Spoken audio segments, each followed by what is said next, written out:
I live in Phoenix and we have a cat, so as you can see, it does get quite dusty just on the tops of the furniture. So really looking for something. I actually haven't had a duster in a while, so I found this one, picked it up, looked like it was good, it had good reviews.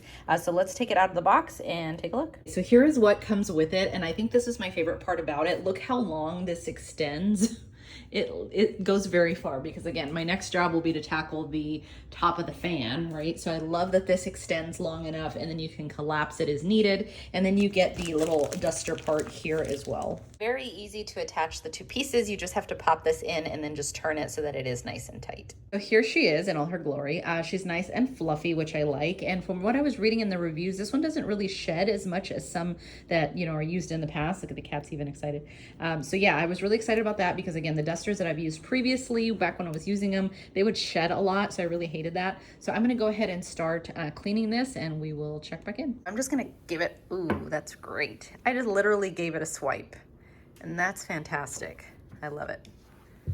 Super easy, and you can just see how nice that cleans off the top. And if nothing else, it makes a great toy for your kid. You can see that it is tall enough to reach the tops of the fans. As someone that's short, I definitely appreciate this. But you simply just with one swipe, you can get all the dust off the top of that. So definitely recommend this. It's going to be a lifesaver for me for sure.